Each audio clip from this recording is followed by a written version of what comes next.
Okay, we are now at 6:30, so I'm going to call to order at 6:30. And if we could all please start with the Pledge of Allegiance.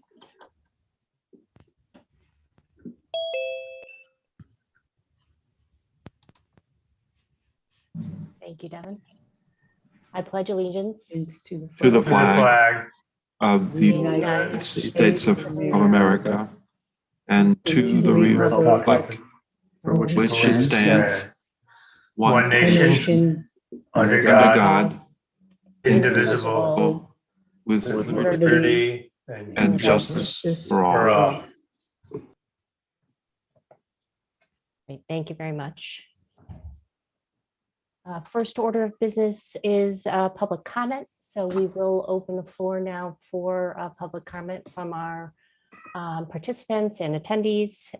Again, the process works as follows. If you do have a comment that you'd like to share, please raise your hand, and then Devin will make sure you have the availability to unmute, and you can provide your comment at that time.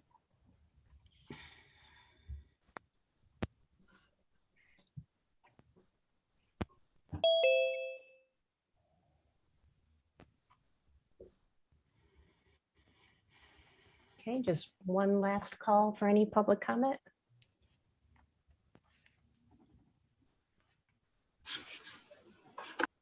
Okay, thank you very much.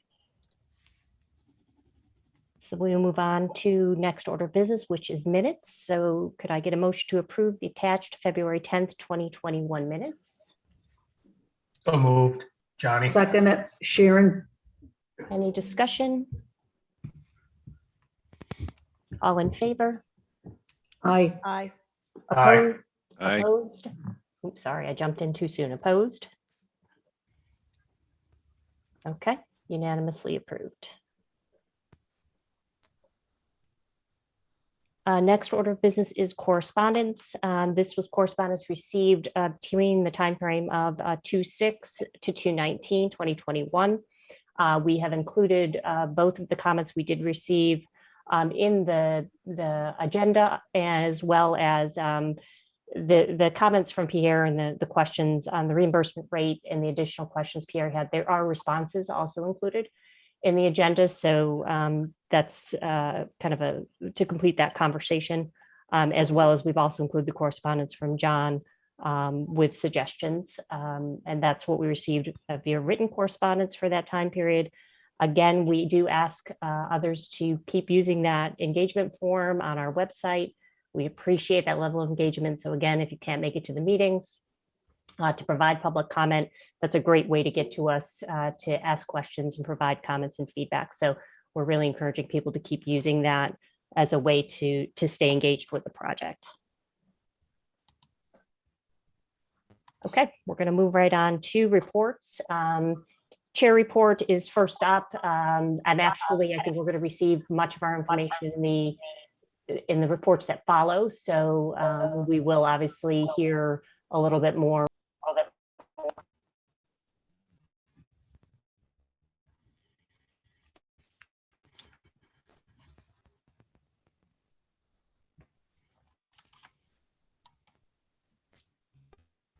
Meg, I believe you're Okay. mute.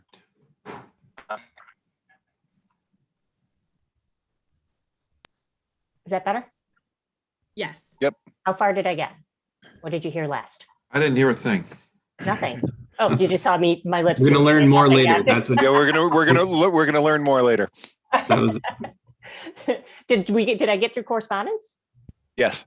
Okay. All right. So we just started reports. I wanted to. I guess the best way is you were segueing into me, right? I think so, Chris. Just from a chair reports perspective, Yeah, we're gonna toss it right over. I think because we're gonna get a lot of detailed information moving forward. So, Chris, if you're Sure. up there for town Yeah, council, that'd be Sure. great. I by way of town council, I'd like to update everybody that at our meeting on February 16th, the project was discussed and taking into consideration a number of factors: summer vacation, Memorial Day, the application for state financing. The consensus of the town council was to try and move forward with a special town meeting for the project on May 24th with a referendum date of June 3rd. So that's our goal and to be discussed. And We also tomorrow night have a special meeting, which on the agenda, the town council will discuss and give direction as to the 1928 building. And considering a number of the factors that we've discussed, what our intentions are with the building, given that it has community interest and a lot of attention, and the needs and space community, and the issues of renovating, mothballing it, using it for future purposes, what those purposes would be, and whether the decision is to do not include it on the referendum now, but given the students will be occupying it for a period of time, do we defer the decision to some point down the road? So that will be our discussion at our special meeting tomorrow night. Great, thank you, Chris. Any questions for Chris? And I would encourage, obviously, everybody to participate tomorrow night.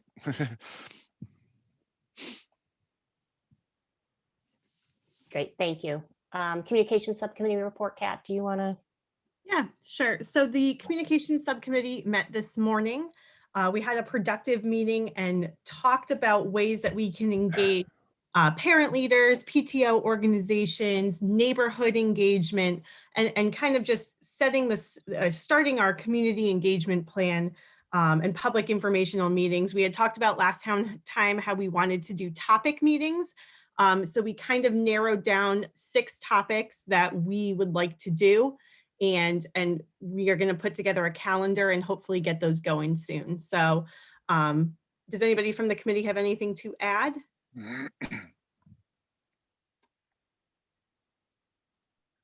Okay, so I think that's it. All right, great. Thank you, Kat.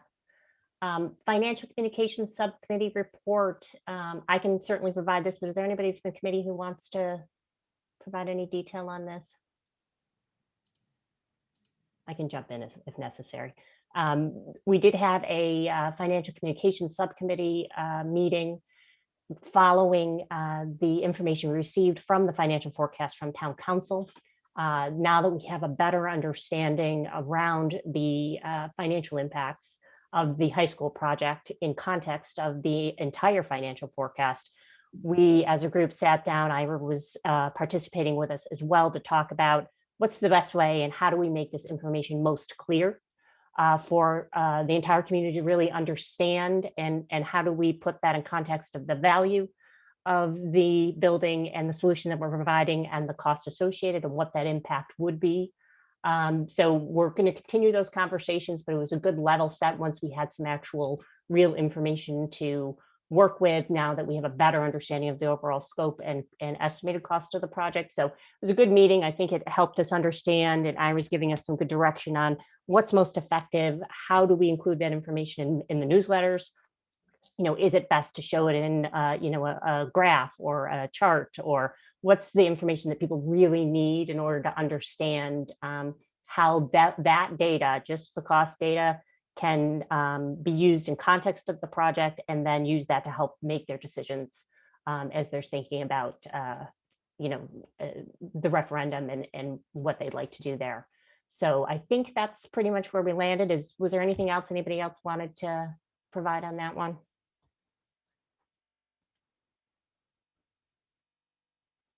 All right, great. I'm sorry, it's Ira. Oh, no, go ahead, Ira. I think we also wanted to do the impact per household, that using those numbers that your finance person did. Because when it boiled down, it showed the cost once the bonds retire, the actual impact over 6-7 years, which presents a pretty good picture about it being, instead of talking about the big number, which Right. becomes very abstract, 120, 150, it's really the impact on a household. And if we keep focusing on that, then people understand the implication. Yeah, perfect, Ira. Yeah, and I think we can, as we're focusing now and really thinking about communication strategy with Ira's help, these are the things we just want to make sure everybody's super clear and has a really good understanding, because all those numbers can sometimes cause confusion, and there's really no reason to be confused. We just need to be able to present that information in a way that makes sense to people. So more to come on that, but we've started those conversations and want to make sure that we do the best job we can around communicating those impacts. All right, great. So we'll move right on to Board of Education Liaison Report, Beth. I don't have anything to report. I just, as far as an update, the board did present to town council the capital request for next program year. That was on this Tuesday. Let's just to keep you in the loop on that. Lot going on, correct? A lot of things happening right now. All right, great. Financial report, Kat, this is back to you. Yes, I think Devin has an updated copy that he can share on the screen, but not too many updates since our last meeting. We did have a few more surveys trickle in, and as you remember, we have to pay the postage for the return of the surveys. So that was added to our expenses. And then I did include, there's an invoice for IRA that's on today's agenda, so I included that in the professional partners invoice section, leaving us with a total on hand of $135,337.89. So not too much of a difference. Great. Any questions for Kat?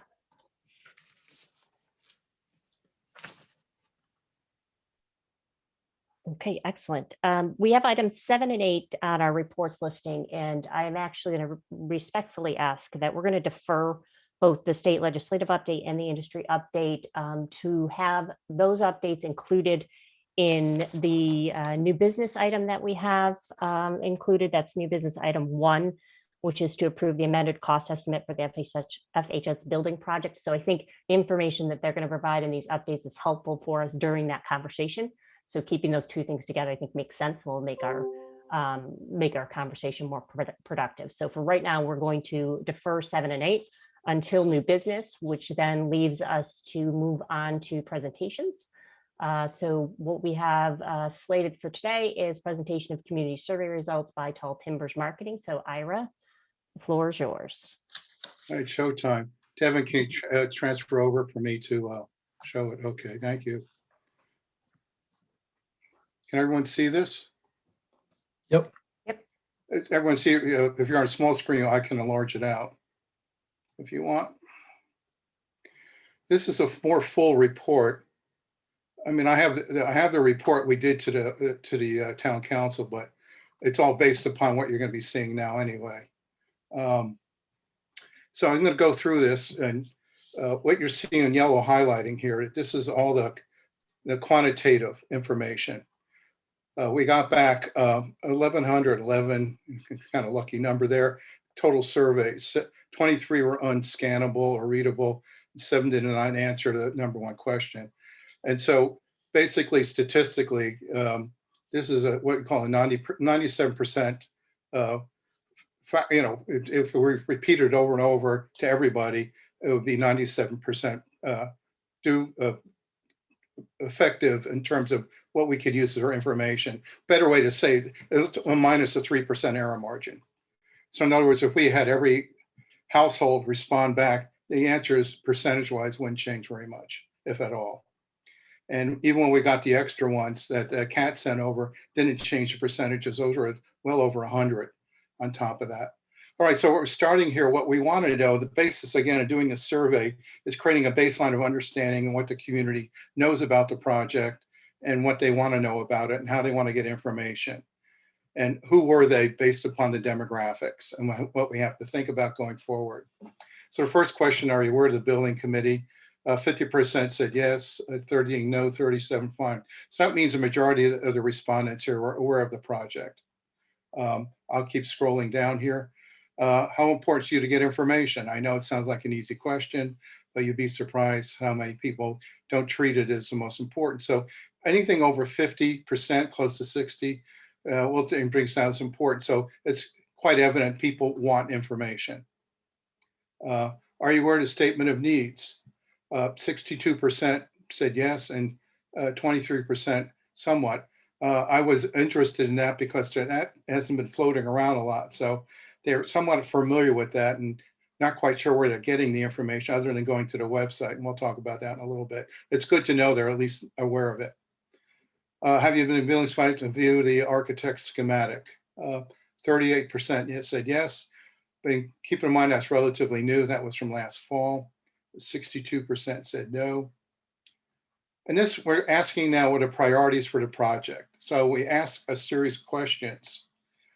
Would you like to know the priorities for the high school project?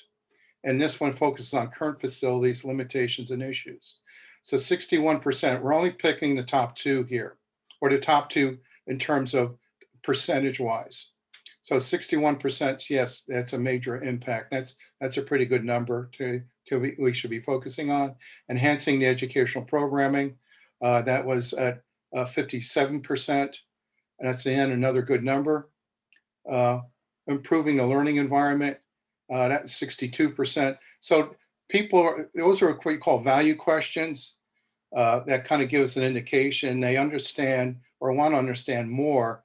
Are we prioritizing what actually is going to be happening in a new high school?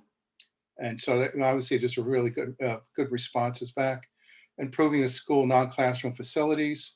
It's a little bit more over the place. And that meant probably auditorium, gymnasium, other secondary spaces.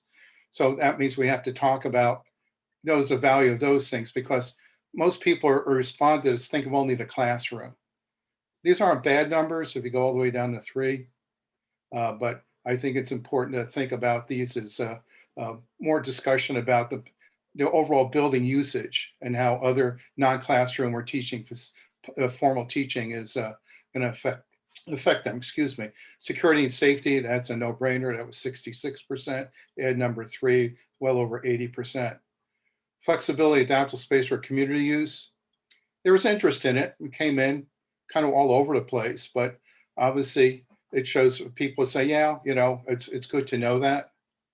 And the cost implications here, I'm sorry, this kind of, which came in the highest, and that came in at 74%. Which I'm not surprised. So 74%, and that was the highest one in terms of percentage and one priority or second level. How would you like to know about? So now we're asking questions. Well, I'm sorry, these were comments, and I'll go through, wherever there's other, people fill out comments. We asked people, and now we're going to decide, which is, how are you currently getting information? So this is currently based upon when this survey went out under a month ago. What are the top 3 ways you're getting information? They're getting it from the school district newsletter, the town newsletter, and word of mouth. It shows the other social media, teacher, staff, newspaper. So what's coming here is you got the town crier and your two pieces of materials that go out, communication pieces that they are getting their information from, which is pretty good. That means that we should continue to use that. Then we asked, are you go to town meetings? How important? It wasn't as high.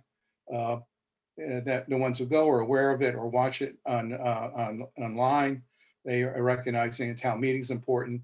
The school district newsletter at 65%, really important to keep that in mind. That was a really high number. And this is even higher than the parents' response. So that means people who don't have kids in school still appreciate getting the school newsletter, the district newsletter. Social media, and I'll explain, this is a really low priority. Now, this is a generational thing. And I'm going to go through the statistics here later on, what this means in terms of communicating about the project. It's a high preference for some of the people, and even taking into account, it's the bigger number to worry about here is a low preference and saying, what do we do with social media? The building committee website, top 3 here is pretty good. That means they are going to it. So they're aware of it. And the town website, not bad either, 48%. And the town newsletter by far is the biggest one. That was 74%. So the town newsletter is where people are getting the information. So we have to think about when these newsletters go out, providing even more information. And this surprised me a little bit. This is unusual. This to me was a little outlier. Many surveys we've done like this, teachers and educators come usually higher.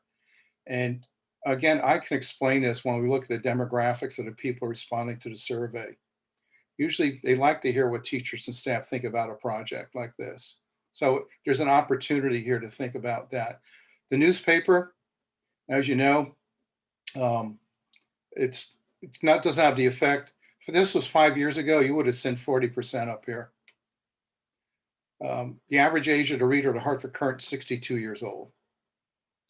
And then the other publication. So people are either, they're not getting it, or not reading it, or it has a low priority. And look at this, remember word of mouth on the upper one? It was the third one. They don't want to get information from word of mouth. And this is pretty common when we do this survey. They're getting the information because they're not getting from other sources, but they don't want to get it that way going forward. They want to get it from the documents, which I made very clear up here, which is going to be the town newsletter, the building committee newsletter and website, and the school newsletter. Those are great vehicles right now, and they're still coming very high in terms of how they want to get information. And word of mouth wasn't very popular. Again, we added that in the comments. And this is what was the most interesting thing here for me, that the majority of people who responded have lived 11 or more years. And a higher number is 20 more years. And you'll see this in the demographics, obviously own their own home or rent. I assume there's some condos in here too, but my sense is most of this is people who own a freestanding home in Farmington. Or they work full-time or they're retired. Now, this is where the anomaly is. 17% of your population makes up over the age of 65. And taking into account the error margin on this 45%, it's the gap between 45% and 17% who actually fall in the demographic of retired or over the age of 65. We're not surprised here working full-time, and the other ones were more minor, not working. So you have people working full-time, made up of parents and other people, but the biggest response in terms of percentages was from retired or elderly population. And this is where I was talking before. This was a little surprising to me. 239 households to have kids in school. It should be probably close to, on this one here, this should have been at around 50%. And again, I can surmise why they're not, why we had such a low number of parents filling this out. And if you add together, it's totally representing 445 kids. Now, statistically, this is, we can work with this, but I think, Kathleen, you have over 4,000 students. So this is barely above a 10% response rate. And my suggestion is the lowest response rate were from elementary parents. And then there's private schools. Now, I'll entertain some questions here and go through if you need a little more detail, but these are statistics. Most of you have seen the survey that went out, and this is the response. The thing that really impressed me was that close to 10% response rate, which is exceedingly high. In fact, it's the highest of all the 25 years of doing this. I've rarely seen it go 5 or 6%. So obviously there's interest, and obviously, the newsletter did its bit. And I think the thing to keep in mind is this demographic group here is how we balance and deal with this. And many of the retired people don't go online. They don't do social media. They don't do Zoom meetings. They are more traditional in terms of how they want to get information. So that's the overview of this. And I created more of a summary report for the town council. Is there any particular questions right now? Because I'm going to go through the comments next. Nobody? Okay, good to me. Now, we got 177 comments. Statistically, it's usually 25, 30% comments. So this was only around 16%, 16.2, which is, it's fine. It's a guideline. The comments were interesting. I broke them into these categories: positive comments, which to me, it was a good sign. We don't, when doing these surveys over the years, rarely do we see maybe 3 or 4 or 5 comments. This one, you got 33 of the 178. And that's not bad. I yellow highlighted the areas where people don't have kids in school anymore. And these are things to keep in mind when we're trying to reach out to the aging or the elderly that represent many turns of the survey. That, you know, my kids went through it. I have grandkids that are through it. And so I yellow highlighted the ones who gave those comments. And it's, we can probably use these. That shows that there's some support from, you know, people, families that don't have kids in school anymore. It's probably why they still live in a community. It could be grandparents in some case, but I think in many cases they're, you know, some are retired and some are still working and their kids are finished going through the public schools. And so our kids are in college, but as homeowners and community members, we value education. Now, if we can get 45% of the population out there to believe that, and I'm sure there's people, a lot of people out there who do feel that. Soon we'll have grandchildren entering. It's important to preserve integrity, quality, educational system that have served our children so well. No children, but niece and nephew and husband attended. We need new safe facility. My 3 kids graduated. What a terrific education. Thank you.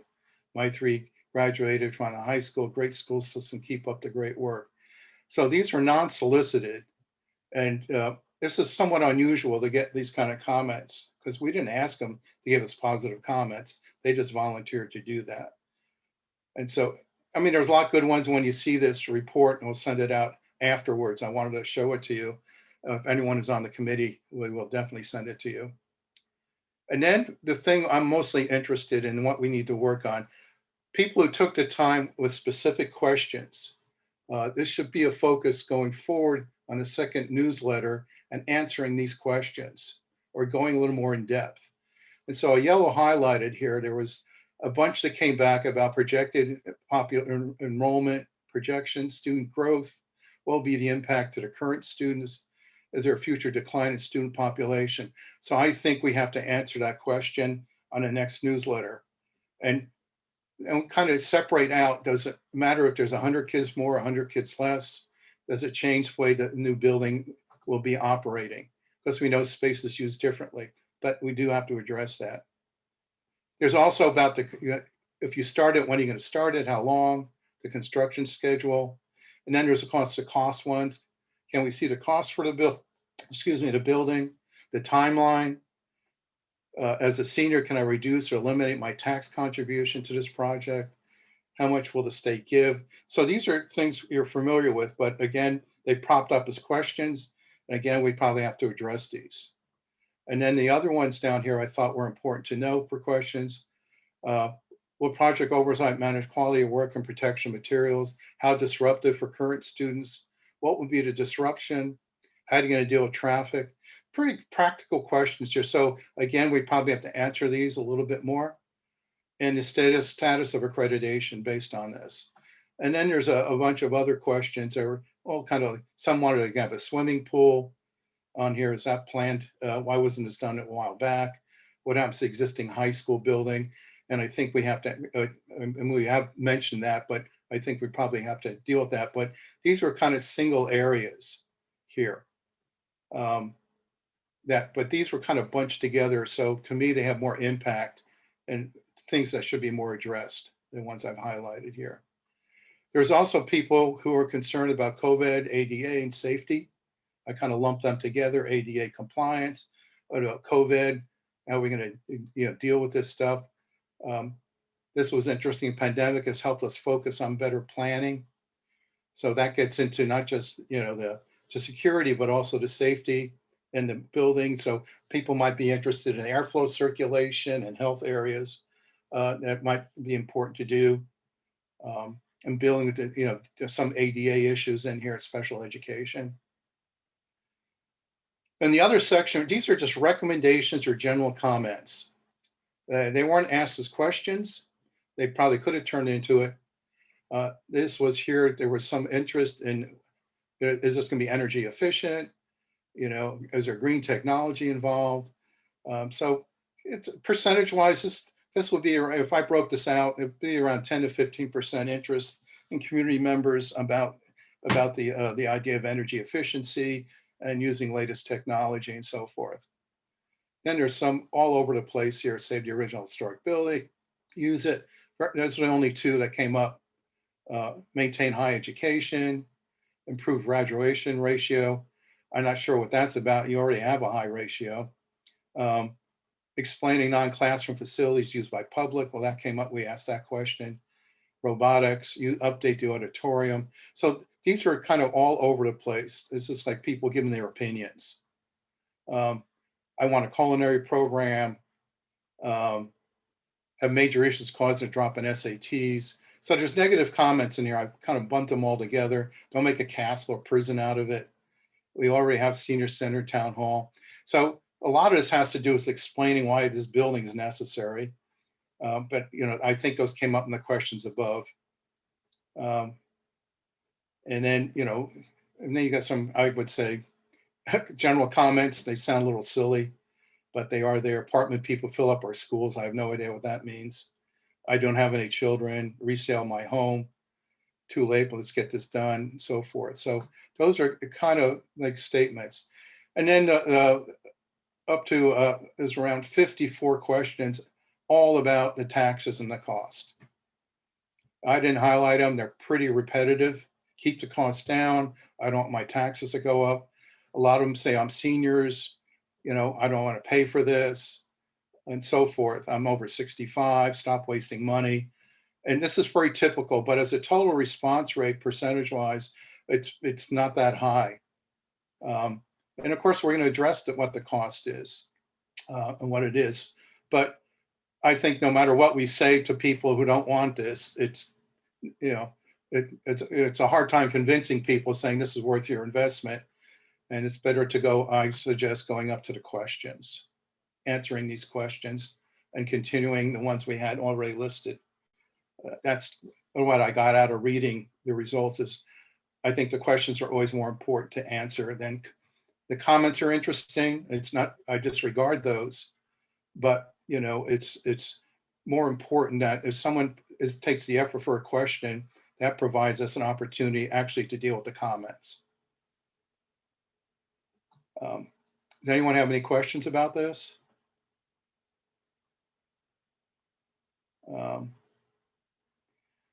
I think, Devin, you sent the quantitative out, didn't you? I did, yep, earlier this afternoon. Of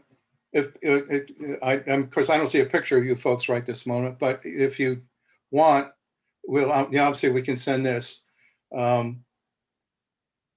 And then Megan, then we should probably, after presenting this, the idea of posting this on the website, you guys can make the call on this.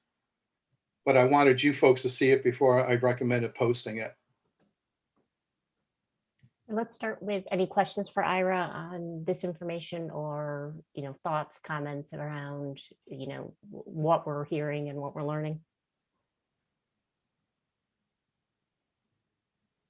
Any surprises, things and thoughts, anything like that? I don't think there's anything that comes out of here that I would say, my God, what are we trying to do here? I think this is pretty normal, actually. And I don't see, it's nothing here to like, oh my God, let's not do this again. And part of the thing, people fill it out. And again, the comments are helpful, but it's percentage-wise of all the surveys, it's usually we get a higher rate. But given that we still got 177 comments, it's still very usable material or information. Great. Yeah, and I think this is an important part of us informing that communication strategy that you're helping us with, Ira, figuring out, we know vehicles, content, getting out in front of the community and working on getting some of those questions answered for people to make sure that they really understand and get the information that they're going to find valuable. Yeah, so it's kind of the next round is like, okay, what is this all? What are the things now we're going to go into it? And it's the second newsletter I would call like the value one, that we're going to talk more specifically about how the new high school will, improve the educational experience without taking away that the kids are still doing good today. It's a fine line.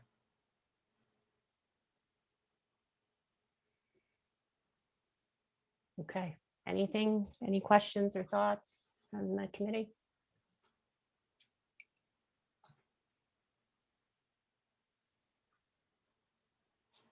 All right, I guess more to come. Yeah. Let us absorb this. And like we said, I think as a committee, we should be looking at the communication subcommittee obviously has a focus on this as well. But as a committee, we should also be looking for opportunities and thinking, I think, what's the best way to support the communication efforts moving forward and how best we do that. So, that's something we'll be talking about a lot, I think, as we move forward and really thinking about what the strategy looks like and how all of us can participate in that and try to get this information out to as many people as possible so that they can make an informed decision. Yeah, I think this is a good guideline. It's giving us the voice of the community. I don't think it's negative at all. I think the feedback in the most part was intelligent responses. I think the audience, again, we have to think about is the elementary parents. They're going to be most affected, and right now they're just not paying attention to this. Yeah, so I think we have an opportunity there. Right. We can help them, and I think we have some ways to do that. And we have to be flexible, and because that's the world we live in right now, is to be able to everybody's. I think it's just tough to absorb all the information coming at us at once, and parents especially. And so I think having that information just lets us really prioritize and make sure that we're focusing and getting the right information out. And just one more comment. Yep. The thing that makes it tougher today, all these delivery systems, Yeah. between social media, the website, email, paper, they all have to be used. Given the demographics of your community, there isn't one over the other. And some are going to be just as interested in Facebook responses, go only to Facebook. Some are going to want to just get emails. Some are going to want to go to Zoom meetings. And I think the next round, I suggest we think about that in terms, we did talk about the subcommittee, Kat, about how delivery systems, what's the message, who are the messengers, and what are the value messages? And they have to be folded into, so when we highlight those 6 or 7 things that we're going to do through a subcommittee, that would be really important, to do. And I'm concerned about, making sure our seniors, they're more interested in getting paper. Yeah. And so we have to, that's why the newsletters, I think, will be a big help there, and the town newsletter and the Board of Ed newsletter. So Kathy, you might want to think about how we can use your school, use the Board of Ed newsletter. And, I know it's complementary to the building committee newsletter, and same with the town.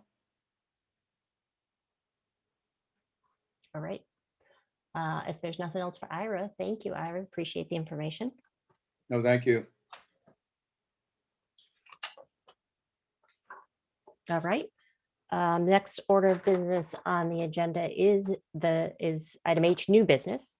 And the first item up is to approve the amended cost estimate for the FHS building project. So if I can get a motion to approve the value engineer cost estimate for the FHS building project. And just before I turn this over for that motion, there was a note included in the agenda packet as well that just gives us a little bit more detail around this agenda item. So, this is really an effort to continue to value engineer the total project cost and identify potential cost savings, while really looking at a reimbursement rate and how all those factors affect the estimated cost.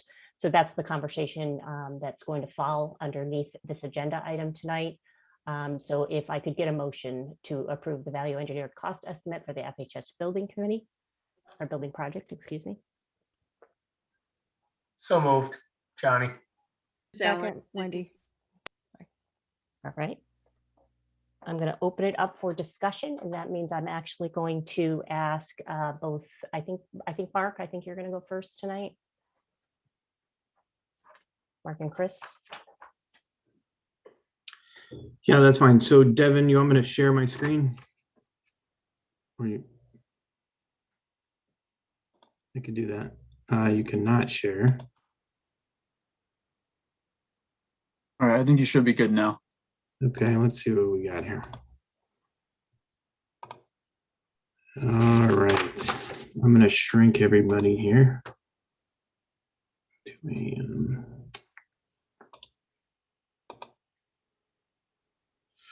So can everybody see my screen? Yes. Okay, great.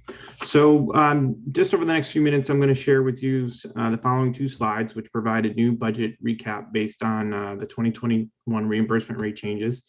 We've recognized the rates and it results in about a decreased reimbursement of about 1% from our original projections last year.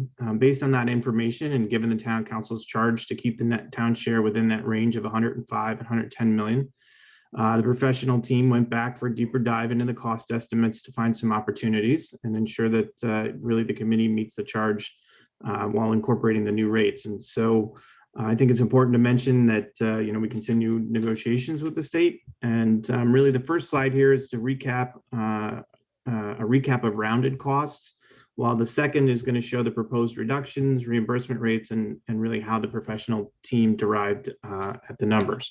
So if we go through this first page here, the budget here shown in millions, you'll see the first column on the left-hand side identifies our budget categories. So design fees, professional fees, construction costs, etc. And across from left to right, you've got our original first column there is February 2020. So back towards the beginning of last year, this was our original cost estimate, what we presented to town council. We had come up with a grand total of 142 million with an estimated state reimbursement of about 28 million. That's combined for total project, and an initial net town share of 114 million. In May, as we were just about to go on pause, we made adjustments to the budget based on a town council's charge to again stay within that net town share of 105 and 110 million. We made some reductions here to the construction costs. We pulled out some nice to haves and reduced the overall square footage of the building. We made some changes to the FF&E and technology budget and the contingency budget, and came in at 137.3 million. So with an estimated state reimbursement of 27.5. Since then, and most recently now in February of 2021, we took a new approach with taking into consideration the new rate changes and dividing up the 2 buildings into the 900 wing and the new building construction. We recognize that the state is allowing this portion of the work here in the 900 wing to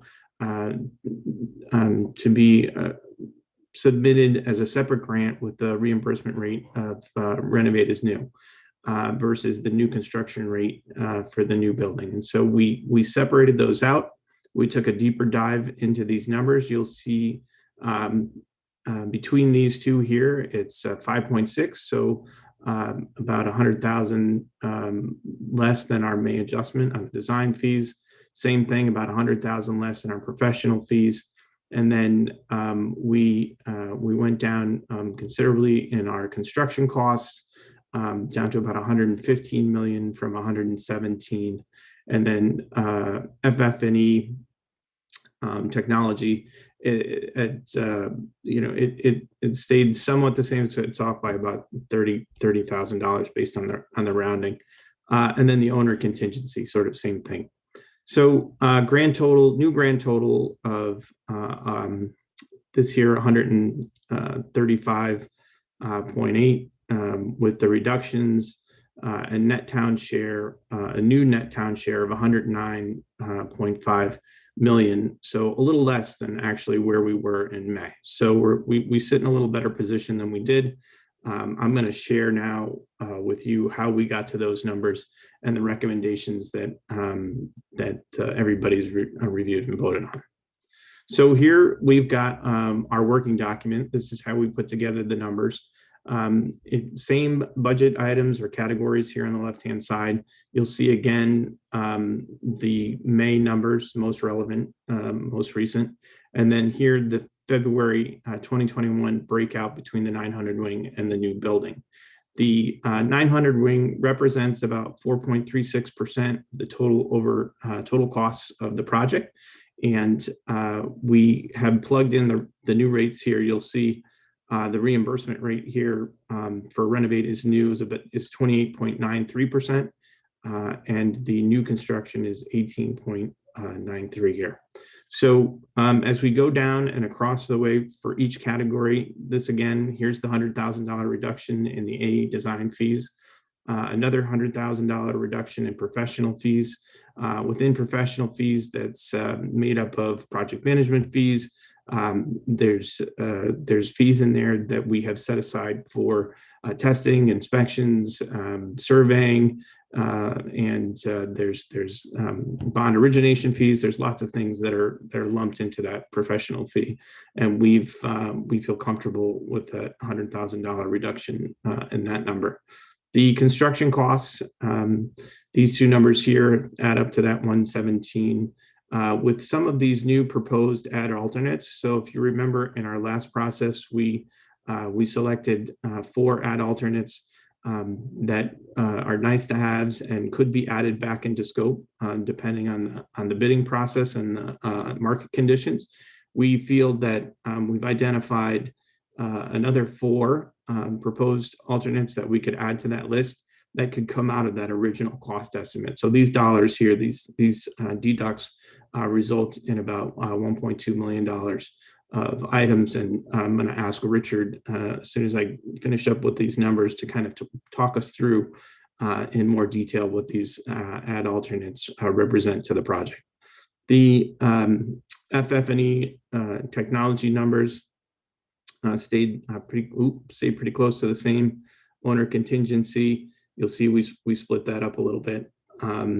And then the grand totals, the new grand total would be 135.8 million here.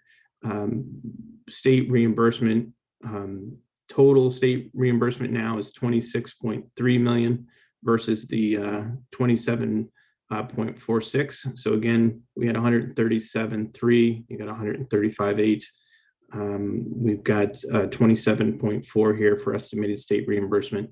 So again, total reimbursement for both the 900 wing new building combined. And then the net town share now would be at 109,564,503. So a little bit better than we were in May. And again, that's a result of the new rates and the proposed add alternates. And that's all I have.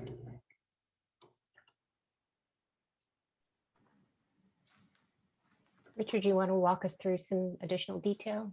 Yes, I'd be happy to. Thank you. So first, let me just remind the building committee that we had alternates built into the budget previously. This was after a round of effort.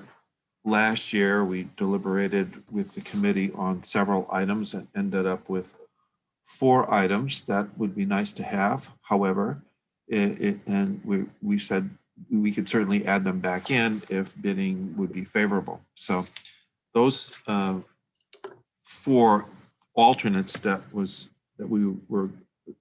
agreed upon last year were, first, the motorized partition between the gyms. The second is stone veneer in lieu of masonry on the lower portion of the exterior wall. We had an additional ball field. We called it a softball field, but it's just an additional field. And then we had additional FF&E allowance. You may recall that we had a higher FF&E budget previously, but and that was based upon a per student calculation. When we went back and looked at it more closely on a category basis, in other words, so much for classroom areas, so much for offices, and so on, we were able to reduce the FF&E allowance. But FF&E is the kind of thing that we could certainly add back in if the bidding is favorable. So we have included in the previous value engineering list the opportunity to add that back in, and that's why we called it an additional FF&E allowance. So when we were faced with the reimbursement rate that Mark talked about a minute ago, we had to go back to the cost estimate and see what we could do. And I think the best strategy to take, again, these are add alternates. We could certainly add them back in if bidding is favorable.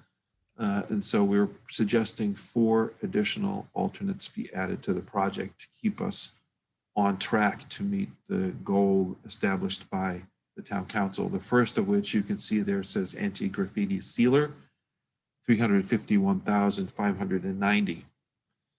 I make this recommendation because you may not need it.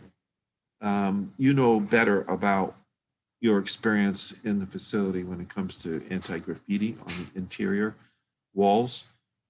We have in the building design and the budget ground face masonry. This is a polished masonry interior, which is very durable. We have included in the budget anti-graffiti sealer, but you actually may not require it. The sealer is something that you may want to add depending upon your experience with graffiti in the past. So I'm recommending that be an add alternate. The next item is vertical aluminum sunshades. So we have both horizontal louvers on the exterior to cast shadow and reduce the solar load on glazing. And then we also have vertical aluminum sunshades, although the vertical components are not significant sunshade elements. It's the horizontal components that are significant. The vertical ones are more of an architectural feature to create a shadow, to create some sort of accents vertically, to give more variety to the exterior. And in my mind, it's similar to the masonry add alternate, the stone add alternate that we talked about last year. So the vertical aluminum sunshades are nice to have.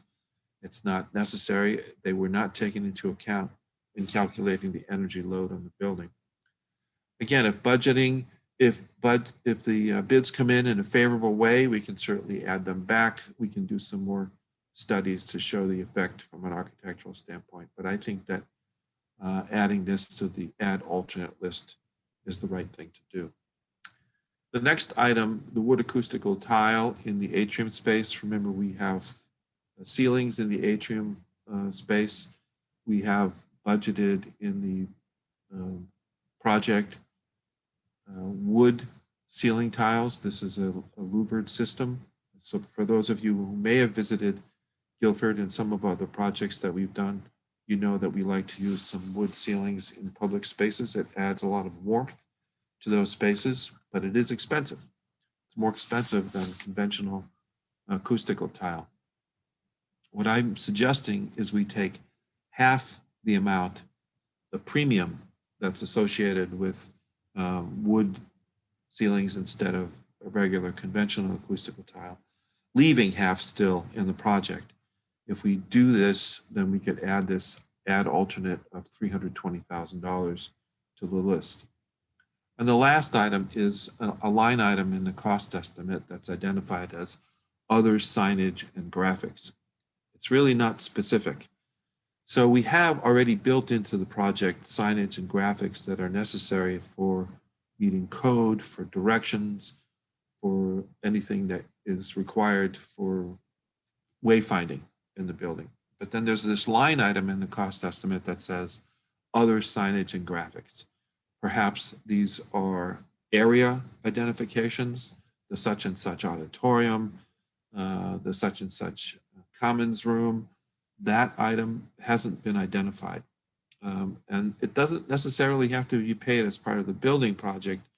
It certainly can be added on much later in the project as we're ending construction. So I'm suggesting that this item be added as an add alternate also. So this would total 8 add alternates in the project instead of 4, but this is what I'm recommending be added to the schematic design, and then we make a revision to the schematic design to show these alternates listed. That will get us back on track to meet the town council's goal. I'd be happy to answer any questions if you have them.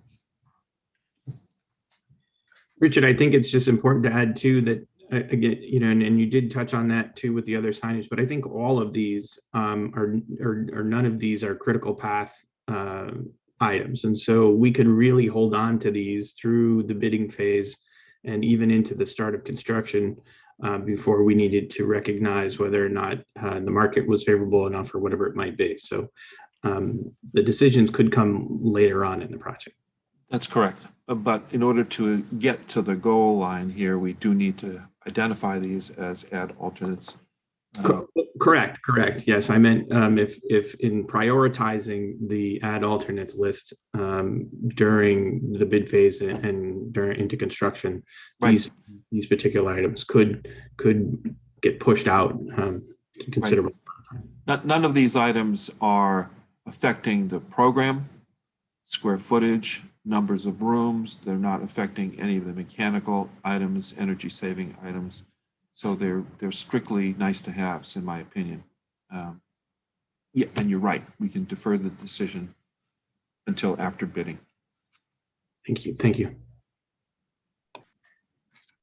Richard, John Carrier, good question. Are there any other kind of key items that you looked at but did not ultimately consider on this slide that if for some reason this were to go the other way, and costs were to go up, that you have kind of another hidden list of options that would not affect curriculum or things like that? Is there a couple that come to mind?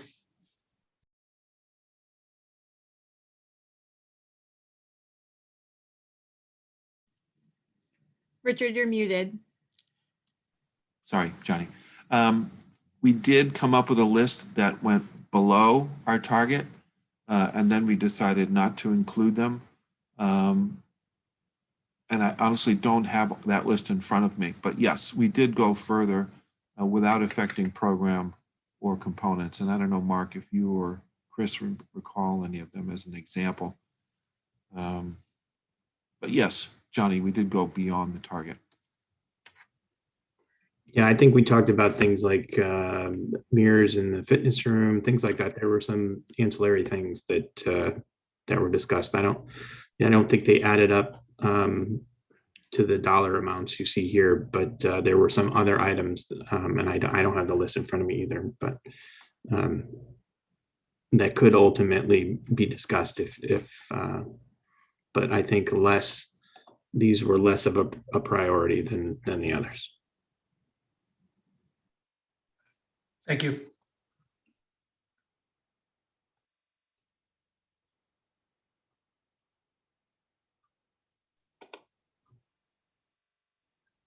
Any other questions? The committee need any more explanation around anything you see here or concerns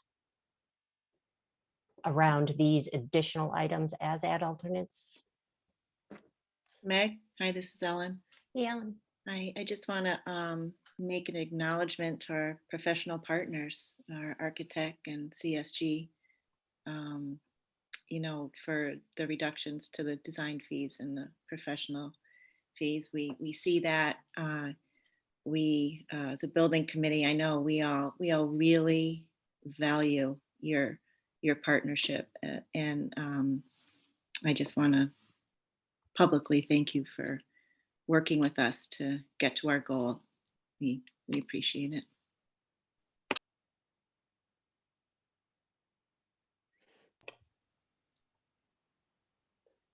Meg, it's Michael. I have a question. Yep, go ahead, Michael.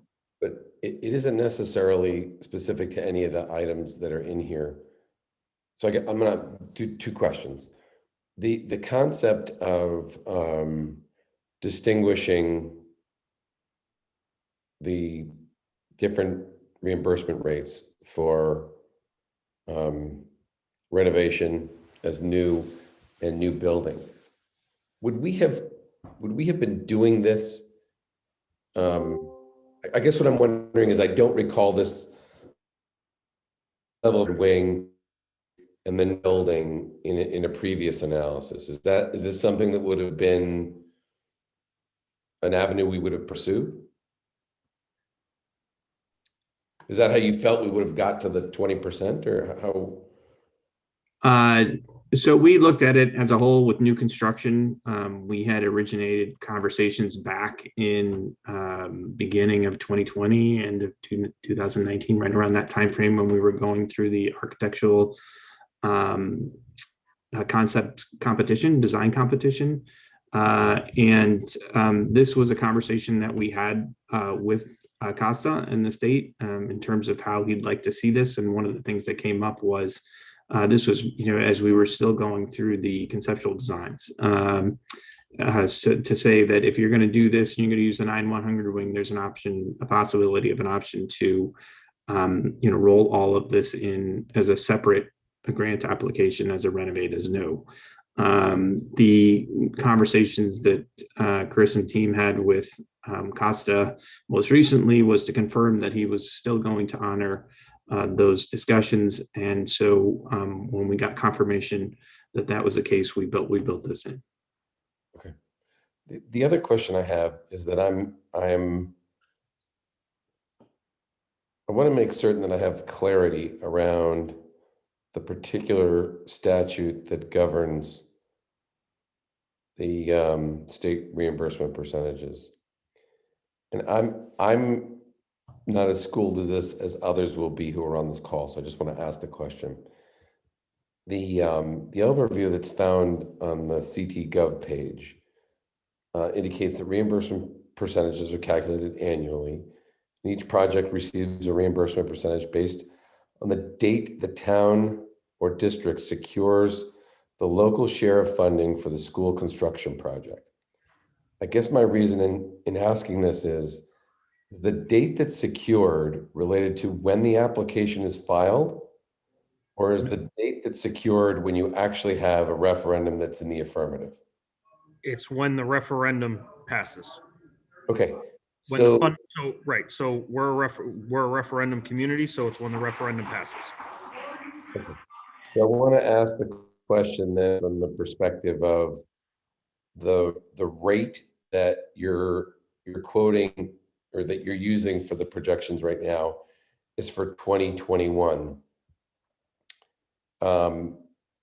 If we're having, what is the date that you have to have the referendum by and have it pass in order for that 2021 rate to be applied? In other words, what's the date after? What's the date? Is it July 1, 2021? Yes.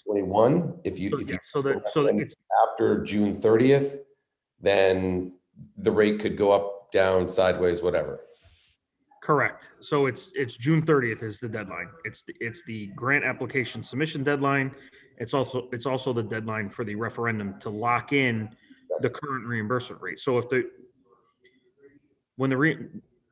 should the referendum pass this year prior to June 30th, as council is indicating, then this project locks in the reimbursement rates that we currently have. Then after that, after July 1, this project is not subject to any of the changes in the reimbursement rates for the town of Farmington moving forward. You lock in the rate. That's what I just want to make certain that we have that clarity. And then the last question that I have is one of a formula for the calculation. I understand that it's based upon our grand list in order to figure out what that reimbursement percentage is. The percentage that we have now is based upon the grand list is published on what date? So the new reimbursement rates are not published yet for 2022. But what I'm saying is the one for 2021, that is based upon our grand list as of what date? The rate that we have now, the rates that you're using in here, they're based upon the grand list on what particular date? So it would have been based on the 2020 grand list because the rate effectively changed July 1 of 2020. So the current rate goes from July 1 of 2020 to June 30th of 2021. Okay, and when do we know the grand list for 2020? When does that become available? I don't know. When did it become available since Our grand list was due early February, so we have the latest grand list, and it's included in our current budget process that we're going through right now. So what I'm saying is the grand list that governs the reimbursement that we have now of 18 point something, that was available in February of 20. Yes, it's submitted annually at the same time each year. Okay, thank you. I don't have any questions. I appreciate the work you've done in putting this together, and would echo Ellen's comments in recognizing the piece that our two groups have absorbed. All right, thank you, Michael. Any other thoughts or questions? Wondering if I could ask a quick question. Yeah, go ahead, Sam, please. So I'm wondering if you foresee any other complications that might come up with this approach. One that I'm thinking of in particular is with the referendum wording. So I know the wording that you need for a referendum for a renovate is new is much different than one for new construction. You know, in other words, you have to say what your anticipated share is. I believe you have to bond for the entire amount for a renovate is new. And also the other complication that I'm wondering is if it's different between new construction and renovate is new would be the items that may or may not be reimbursable.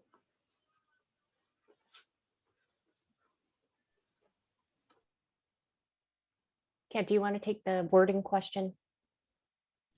I mean, we work with our bond counsel on the wording, and we have to be very specific. You're right, Sam, on those things. So I think that's something that when we bring them into the loop, we have to be very clear about and consider, and make sure we're wording our referendum question appropriately to include all of these things. But that's bond counsel that helps us do that. Right.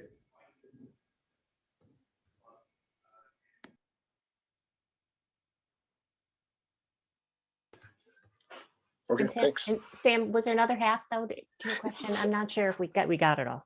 Well, the second part would be, I know with renovate is new, there were certain items that were not reimbursable at the same amount. For instance, well, we don't have an auditorium in that section, so I know that wouldn't come into play, but bleachers, those sort of things. Whereas new construction, it's more, that's your rate. You kind of go forward as a project and you know what you're getting back. No, so that's not correct. So in fact, there are certain items that are subject to limited eligibility or a 50% eligibility. Those are auditorium seats that exceed more than 50% of the total projected enrollment of the building. The cost of the actual seats themselves are considered limited eligibility. And that works for both new construction and renovate as new. There's no differentiation there for that. Purely the biggest differentiation between new and renovate is your overall reimbursement rate. The renovate is 10% higher always than new construction. Great, thanks. Sure. It's Megan. I just want to be clear because I know in the beginnings of our conversation, way back when we first started this, we got a good education about what items are reimbursable and not reimbursable. So I'm wondering if I think maybe that's what Sam's getting to is like, are we sure that everything in the 900 wing is reimbursable? Yes, everything in the 900 wing will be reimbursed at the renovate as new reimbursement rate of 28.93%. Okay. I have a quick question. Yeah. On the sealer, the anti-graffiti sealer, is that bringing it down to 0 or is there some left in the budget? That particular line item is brought down to 0. I mean, and we don't have to talk about it right now, but there might be a need to put something back in, a small amount. It's really limited to certain areas of any high school, not just FHS. Okay, so we can certainly add that as the project moves forward, if there are certain limited areas, but I think what we had carried was quite a lot, quite frankly. So, yeah, that is a lot. So I think it's limited, and maybe because it's limited, it can, we can just move forward and see where things are. The other question is just on the signage. I just want to make sure that we have clear signage. Sometimes that was, an issue, not only at FHS, in many schools across Connecticut and beyond. Signage is always an issue. And I just want to make sure there is clear signage in the budget, and something that would be substantial in identifying it as Farmington High School. Currently we have Farmington High School across the front. I again wouldn't want it to be 0 and then find ourselves in a situation where, there isn't clear signage identifying the building. no, this line item I did not bring down to 0. So this was some excess signage budget, I think, that we're comfortable adding as an add alternate. Thank you.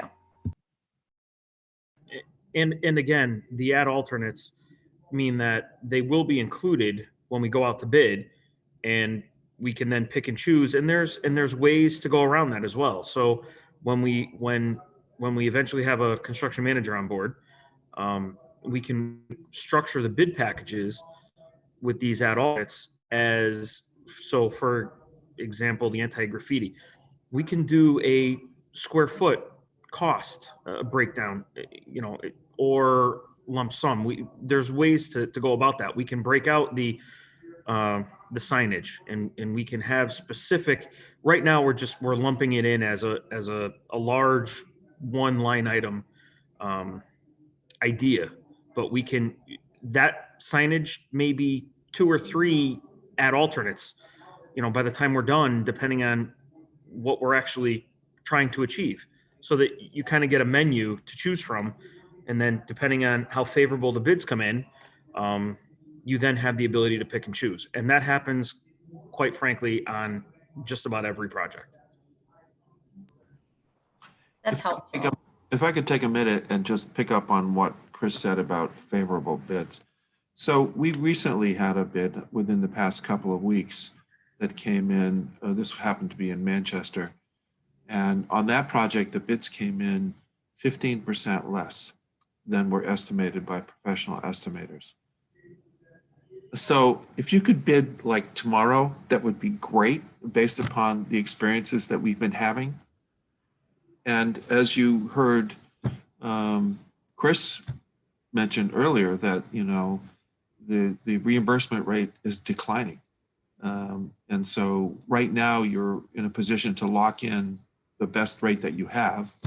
And next year, it's not going to be the same. I mean, if you look at all the reimbursement rates in the chart that Chris and Mark shared with me, it's declining everywhere. So now's the time to bid it. I know that it's going to be a while before you do, but I did want to report what's going on in the industry right now.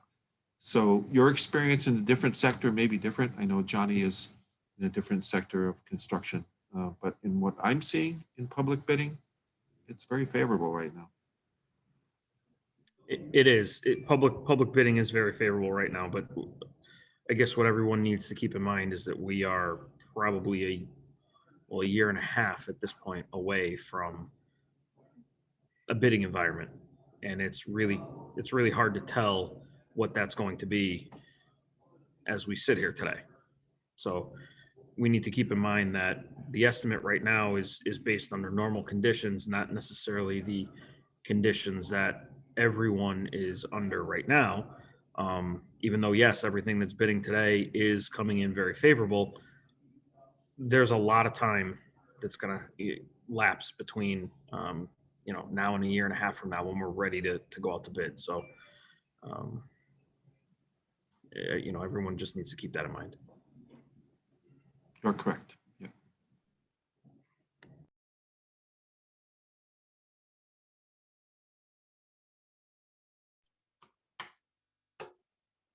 So I think to that point, I just, this is my own kind of evaluation as we look at this information and not having been on a building committee before and kind of understanding what our role is going to look like after referendum if it was to pass.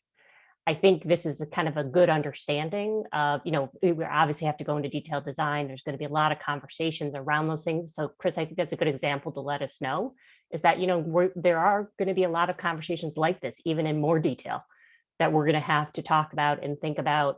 I think with keeping in mind that, as Richard said, keeping us on track within that budget is really our job. So this is one of those things that we need to do based on the information we received. And this will obviously continue as we move forward and certainly beyond referendum as we're really, moving forward on the project in detailed design and as we move towards build. So this was, it's kind of putting it all in perspective and thinking beyond referendum. Oh, you're muted, Chris. I don't know if he was talking or not.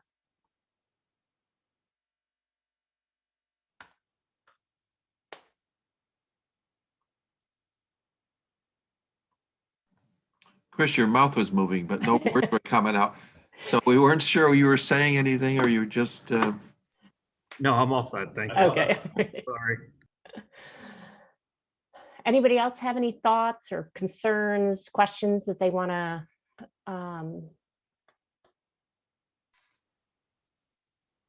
talk about right now before we actually move into, because we are going to have to approve, remember, we do need to approve as a building committee these changes so that we can update schematic design appropriately and still have an appropriate and correct baseline. One last quick question. Yeah, Johnny. Saying that the referendum passes in the near future, how when you start going to construction documents and into your code cycle, which codes do you guys design to? I know that we've been in flux as a codes and standards committee, and I don't know if you've heard, but we scrapped the entire 2018 package a couple weeks ago. We're working towards a fall of 22 implementation of the 21 set of codes. But just in curiosity, is it when you pull the permits, and at what point does that happen, pre or post bid process? So that's a very good question because we went through a code change not that long ago and we had to project which code was going to be in effect when the building permit is pulled. Okay. So we worked toward whatever that code is going to be. And I know that in Connecticut, it lags behind the International Building Code, for example. And we try to keep track of those kinds of changes that you just cited. But in this particular project, if it goes according to the schedule, post-referendum, I think the town council is talking about authorizing design work to start right away. We would be looking at bidding in 2022 and construction starting in late 2022 or early 2023.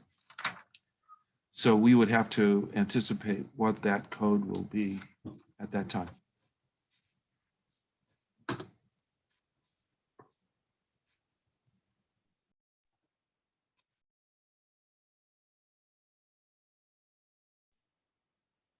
Is that good, Johnny? You all set? Yeah, sorry. Muted. Okay. That's all right. We all are doing that tonight. It seems to be a lot going on. All right. Any other thoughts, questions? This is, I just want to make sure we really do have a thorough understanding of this and that everybody's comfortable again, with the understanding that we really just expanded the ed alternate list from 4 items to these 8 that have been recommended in front of us, as well as the addition in the fees to get us within that net municipal project range. So below that 110 cap set by town council, which puts us at that 109.5.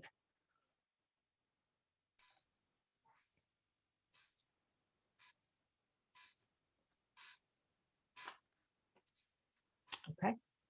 All right. If there are no other questions or discussion, then I think we need to put this up for vote if everybody is comfortable. All right, excellent. All right, so all in favor of approving the value engineered cost estimate for the FHS building project that is presented at the meeting this evening? Aye. Aye. Aye. Do you need a motion, Meg? Didn't I did it way in the meeting before Right. discussion, Helen. So I think we're good, right? Or am I good, or do I need to do anything else? No, you did a motion before the discussion. I think it was just some time ago. Okay, yes, it was. All right. All opposed? All right, great. Unanimously approved. So we will go ahead and this will obviously be included in the follow-up documentation from this meeting. And then Richard and Mark and Chris, you have everything you need at this point. Do you need anything else from us? No, we're good. We'll go back and modify the schematic report. We'll make an All amendment. set right now. Thank you. Okay, perfect. And then we'll make sure that gets cascaded accordingly for communication. So the schematic design presentation that's on the website will get updated accordingly. We'll make sure that everything is aligned and that we have all that information where it needs to be. Excellent. All right. Thank you very much, everybody. I appreciate the conversation. So we do have one more item of new business that is on the agenda, and that is to approve the attached invoice from Tall Timbers Marketing in the amount of $6,000. If I could get a motion to do so. So moved. Seconded, Sharon.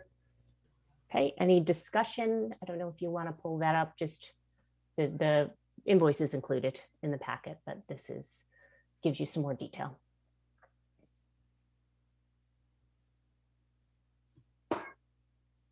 Any discussion? All right, all in favor? Aye. Aye. Aye. All opposed? Okay, also unanimously approved. And the only other order of business we have on the agenda for this evening is adjournment. So if I could get a motion to adjourn. So moved. Second, this is Wendy. Discussion? All in favor? Aye. Aye. Opposed? Okay, we are adjourned as of 7:53 this evening. Thank you, Megan. Thank you, Megan. Thank you, everybody. We appreciate the time and the conversation. Thank you, everyone. Good night. Everyone, good night. Thank Thank you. you. Thanks.